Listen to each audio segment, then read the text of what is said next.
streak busting. The Charlotte Hornets beat the Boston Celtics in Boston. LaMelo Ball gets a triple-double, but it's not because of him why they win. That's more towards Miles Bridges and Kelly Oubre. We talk about it all today on the Locked On Hornets podcast. You are Locked On Hornets, part of the Locked On Podcast Network, your team every day. In a minute, cuz we live.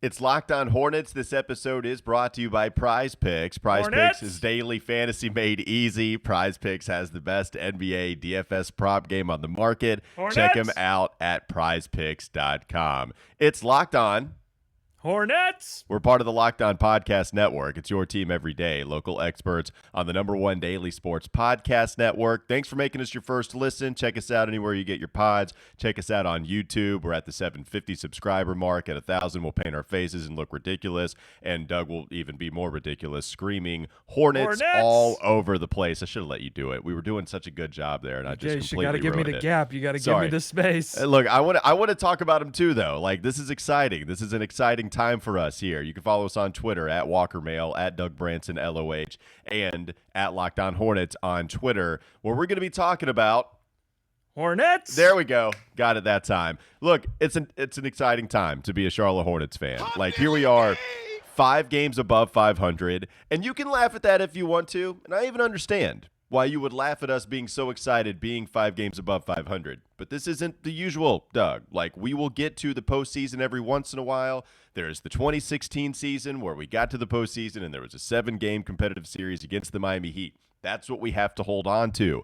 But now, in the regular season, not only do you have the present, you have the win now mentality, but you also have some really nice young pieces where you can project towards the future and see a brighter future. Like, you can see something brighter there. Not only because LaMelo Ball, who is clearly the #1 guy on this team, got a triple-double last night, even when he wasn't hitting shots, found a couple late, certified gamer, if you will. Somebody once told me that about Terry Rozier, who we'll get to in just a moment, but still was hitting some late shots despite him not hitting all that much, 10 assists, 10 rebounds. But even when he's not hitting shots, Doug, you can rely on Terry Rozier, 28 points. 10 assists for Terry, which is another pretty impressive number from him. 10 of 18 from the field, 6 of 11 from 3. You can even go to Miles Bridges, 9 of 17, 22 points. And Kelly Oubre, Big Ubi, 18 points, 7 of 14, 3 of 7. Like, 3 guys. Ubi. Oh, man. My Ubi says, shine your light on the world. And he certainly did last night. Kelly Oubre, 18 points. Like, what's the story here, Doug? You're the producer. You tell me. What's the story here between those 3 guys that lead the team in scoring with LaMelo, ho-hum, just getting a triple-double, and he's not the biggest reason they won? I mean, there's so many stories. There's 10s all over the box score. You got 10 assists, 10 rebounds from LaMelo Ball. You got 10 assists from Terry. You got 10 rebounds from Mason Plumlee. That doesn't happen very often. Miles Bridges hitting huge buckets late. I thought Kelly Oubre hitting monster buckets at the end of the first to spark the bench. That's what the Hornets have been missing, by the way, is that guy that can hit the son of a shots. And he hit plenty of the son of a shots, those shots that make the opposing bench go, son of a, like, we cannot come back. And that's exactly what Ubi did.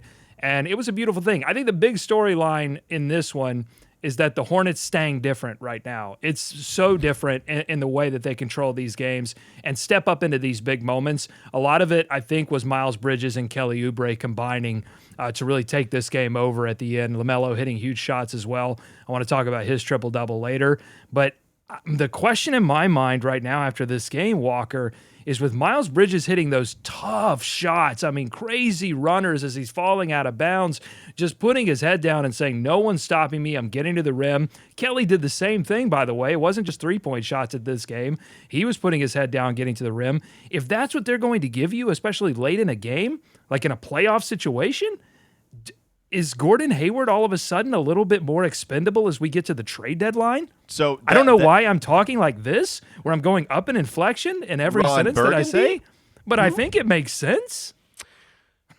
There are reasons why it makes sense. The reason it wouldn't is because you would be a little scared of losing the shooting from Gordon Hayward compared to Miles. Because Gordon, I think I think the comparison here is between Gordon and Miles Bridges. It's not so much Kelly Oubre, who has been shooting the ball really well. But hold on, that's crazy what you're just saying there, Walker, is that that Gordon Hayward is now the better shooter than Miles Bridges. I would not have guessed that, three-point shooter, than Miles Bridges, because I would have not guessed that at the beginning of the season. Gordon Hayward I don't think he's viewed as like a sharpshooter, and Miles Bridges had been hitting his three so well, but now you're right, it has kind of flipped. He was 1 of 6 in this game. Well, for me, I was always worried about Miles kind of regressing back to what his career was before last season. I thought it had a little bit more credit because you had more volume with Miles. It seemed like he turned a new leaf. You thought that this was the new Miles Bridges, where even if he wasn't shooting 40% like he did last year, he could shoot something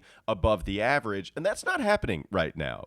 Even with the 5 of 9 performance he put up against New York, it's only at 32.2 when we were all just going crazy over the off the dribble threes, the step back. That was really a part of his game, just not hitting at the same clip anymore. And so that's gone down for Miles, and that's the biggest difference, right? Like, the reason I say Miles is more comparable to Gordon is we've seen playmaking from Miles Bridges more so this year. Kelly is he's good things on offense.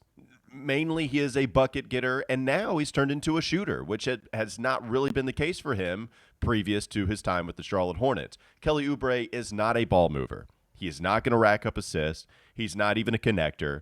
Gordon can do that, right? Like, Gordon to me is kind of, hey, can you take care of this for us? All right, now, Gordon, we have this problem. Can you go ahead and just take care of that? All right, now we need you to score. Can you move the ball? Can you settle everything down? I just think he does that at a lot better level than what Kelly and Miles does. Now, the question is, do you want to pay $30 million a year for that? And that's the question that a lot of people are going to be asking. Understandable. If you're talking about this year, like Kelly, good bucket getter off the bench. Miles, he's starting to flirt in that I can be versatile whenever you want me to, but still not at the same kind of level of Gordon Hayward with just the smart decisions. Hey, let's settle down. Let's get a bucket. And he's starting to get buckets in the half court, but you understand what I'm saying. It's the shooting now, I think, right now, Doug, that separates Miles and Gordon. So I totally see what you're saying there. I think you hope that Miles Bridges can get the shooting situation figured out because we've seen him be a good shooter before. It's not like it would have to come out of nowhere. He just has to find that stroke again. Can he do it? I think it's necessary for him to do it if the Hornets want playoff success. But I disagree with you. I do think that this combination of Kelly and Miles' ascension does make Gordon Hayward expendable. It makes him extra. It's like if he has a great game, great. But, he's shown he has that ability, and I think you could sell teams, if you were trying to trade him, you could sell teams on, like, Gordon still has it. He still put up a 40-burger on San Antonio. Like, he has that capability. But we have, the Hornets situation is they have other players. That's what makes this situation different from when Nick Batum was underachieving on his big contract, is that you actually needed Nick Batum to play well. The Hornets have shown that they don't need Gordon Hayward to, like, put up a ton of points to win basketball games. And so I think if you found a situation where like an Indiana was open to talking about Sabonis for Gordon, and I think you got to make some contracts match there, maybe a Lamb throw in there and bring that back for some, and give away some assets. I think you have to listen to that at this point. For sure. Yeah.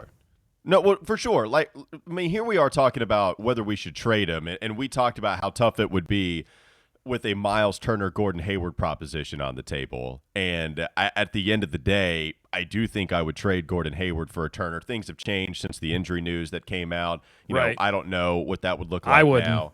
Yeah. I'm scared. I'm too scared. I'm running scared. The injury news is different. But here's the thing with Miles, man. Like, let's not get it twisted. We've praised him so much. He's been so good. But you look at the last 2 years, right, where Miles is clearly turned into a real awesome basketball player, all-star consideration this season. I think that ESPN game's going to help that all-star for case, sure. By the way. Oh, yeah, they always do. 50%, 48% from the field the last 2 years on higher volume this year.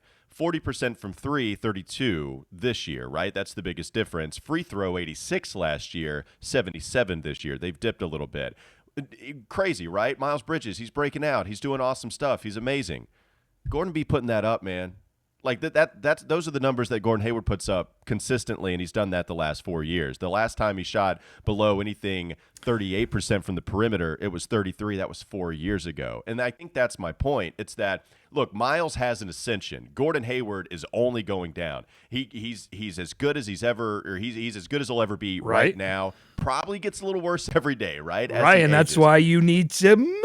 Yeah, and that's fine if you want to get ahead of the game. But I think that's my because point. Is Gordon going to be satisfied if this is his role at the end of the season? So I think the point being, it's really a future and present type of conversation. Are you wanting to get out from under that contract right now at the expense of losing somebody that can really help in different pinches where you might need this from Gordon's game or that, because you don't want to pay Gordon the next 2 years and you're just banking on Miles giving you that consistency shooting wise? Plus you got to pay Kelly. You know, like Kelly's got the non-guaranteed contract the following season, and Kelly might want to get paid, especially if he's going to be second and sixth man of the year conversation. And then you got to trade PJ. Like, can you get some depth? You've got some versatility, which is a great problem to have.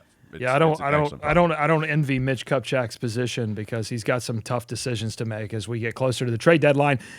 I know this, though. This was a huge victory for the Charlotte Hornets. It was on national TV. It had some Eastern Conference positioning implications, and people were watching the Hornets and praising them. It was a big win, and I think a big win calls for a big gesture from this show. So I've cooked it up. Is this the surprise? You told me there was a surprise before we started to dive on in, and now I'm very excited to see what it's about to be. It was a big dub, and it requires a big dub hat. So I've got the hat that we wore for the look at that thing. For the costumes that we put on for 500. This is the big dub hat. And that's what this win calls for. What's wrong with the antenna? There's one antenna going one way, and the other one. I thought you might just. It's shape tough it with the like so what it is it's the B hat that we wore for the. Let me see if I can get this other antenna. There we go. And it's got a big W on it because this was a big W for the Charlotte Hornets. Excellent. I love it. This is the new cap, so you're going to wear that every time. You don't have an L cap, do you? Like, we're not going to embarrass ourselves here. I mean, no. You listen. You only do the arts and crafts for the big wins. No, this is the big win hat, and I'll wear it anytime the Hornets get a big dub. But we gotta make sure that it's actually a big dub. I don't want to do the thing where it's like, this is a must win. Yeah. It's not really a must win. This was, I think, legitimately. I don't think anyone in the comments is going to argue with me that this was a big dub. So if you want to see the big dub hat, the only way you can see the big dub hat, which kind of looks a little like I'm Wario from the Mario games. You're the evil twin. You're even more evil but if you want to Wario see is. that, the only way you can do it is by going to YouTube, hitting that subscribe button, and getting us closer to 1,000 subscribers. All right, you've been hearing me tell you about Prize Picks for months now. Have you signed up yet? If you haven't, now is the perfect time. For a limited time, Prize Picks has an exclusive no-brainer of an offer for all of our users. Users get $50 for free if a player in your first Prize Picks entry scores a single point. But you must use code NBA. That's right. This is an exclusive offer available to Locked On fans only who use code NBA. They have the best NBA DFS prop game on the market. They offer more NBA props than any other DFS prop operator, and they offer all the superstar players as well as the bench players, only recording a handful of minutes each game. Maybe you wanted to go the over with Jalen McDaniels in the first half, and then you wanted to switch over to Kelly Oubre. They've got so many options for you at prizepicks.com. Go there right now. Go there today. Go to your app store. Download the app. All users that deposit and use the promo code NBA will get $50 free if your first Prize Picks entry scores a single point. All users that deposit and use promo code NBA will get $50 free if your first Prize Picks entry scores a single point. Just one. Prize Picks is daily fantasy made easy. Let's talk about that big dub. You see it on Doug's head. We'll talk about it next on the Locked On Hornets podcast. Locked On Hornets. And listen, as long as you play James Bouknight, a win will always be in sight. Thanks for making Locked On Hornets your first listen every day. Right? We are free and available. They'll show some fight. On all your platforms. Now make your second listen Locked On Bets, your daily one-stop shop for all your gambling needs. It's time for more of the Locked On Hornets podcast.